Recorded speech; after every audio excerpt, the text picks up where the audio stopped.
আসসালামু আলাইকুম। Cooking studio by Hafsa মিম আপনাদের সবাইকে ওয়েলকাম জানাচ্ছি। আশা করছি সবাই ভালো আছেন। আজকে তৈরি করেছি টক ঝাল খোসা সহ আমের আচার। আমের আচার তো ছোট থেকে বড় সবাই পছন্দ করে। কাঁচা আম শেষ হয়ে যাওয়ার আগে খোসা সহকারে টক ঝাল আমের আচার বানিয়ে প্রায় 1 বছর পর্যন্ত সংরক্ষণ করতে পারবেন। এই আমের আচারটা আপনারা খুব সহজেই তৈরি করে নিতে পারবেন। আর দেরি করছি কেন, মূল রেসিপিতে যাওয়া যায়। খোসা সহকারে আম নিয়েছি 1 কেজি পরিমাণ। আমটাকে ভালোভাবে ধুয়ে পরিষ্কার করে নিয়েছি। এখন খোসা সহকারে আমটাকে 8 ভাগ করে কেটে নিয়েছি। এখন এই আমটাকে এক সাইডে রেখে দিব। অন্য পাশে একটি বাটির মধ্যে নিয়ে নিচ্ছি 2 টেবিল চামচ কালো সরিষা।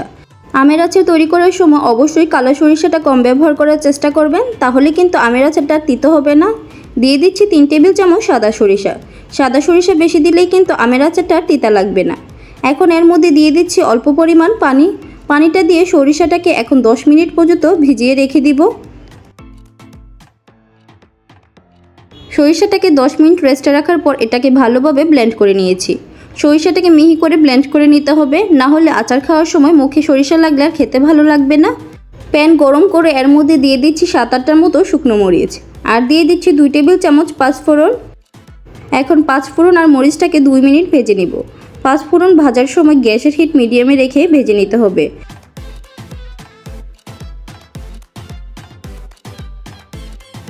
পাঁচফোড়ন আর মরিচটাকে খুব ভালো করে ভেজে নিয়েছি। এখন পাঁচফোড়ন আর মরিচটা একটি বাটির মধ্যে নিয়ে নিচ্ছি। বাটির মধ্যে নেওয়ার পর এটা সম্পূর্ণভাবে ঠান্ডা করে ব্লেন্ড করে নেব। পাঁচফোড়ন আর মরিচটাকে ভালোভাবে ব্লেন্ড করে নিয়েছি। এখন আমের আচারটা তৈরি করে নিব। প্যান গরম করে এর মধ্যে দিয়ে দিচ্ছি 1 কাপ সরিষার তেল। এখন সরিষার তেলটাকে ভালোভাবে গরম করে নিব। সরিষার তেলটা যখন গরম হয়ে যাবে তখন এর মধ্যে দিয়ে দিচ্ছি 1 টেবিল চামচ রসুন। রসুনটাকে আধা থেতো করে এর মধ্যে দিয়ে দিচ্ছি। তেলের সাথে রসুনটাকে ভালোভাবে মিশিয়ে নিয়েছি। এখন এর মধ্যে দিয়ে দিচ্ছি 1/2 টেবিল চামচ আস্ত পাঁচফোড়ন। পাঁচফোড়ন দেওয়ার পর এখন রসুন আর পাঁচফোড়নটাকে হালকা ব্রাউন কালার করে ভেজে নিব।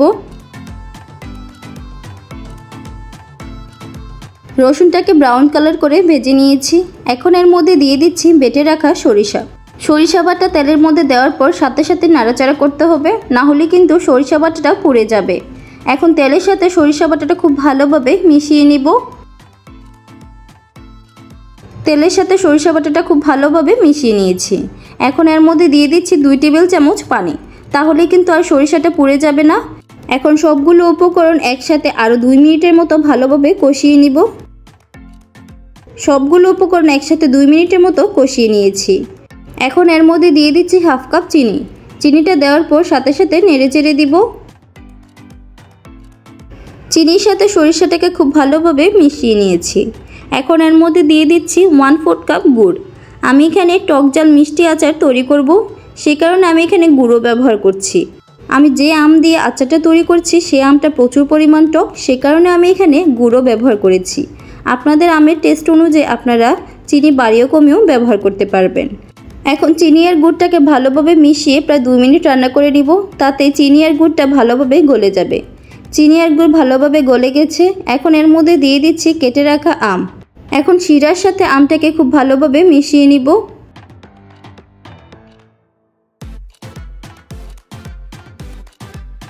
শিরার সাথে আমটাকে খুব ভালোভাবে মিশিয়ে নিয়েছি। এখন কালারের জন্য দিয়ে দিচ্ছি 1 টেবিল চামচ মরিচের গুঁড়া, আর দিয়ে দিচ্ছি পরিমাণ মতো লবণ। এখন আবারও সবগুলো উপকরণ একসাথে খুব ভালোভাবে মিশিয়ে নিব।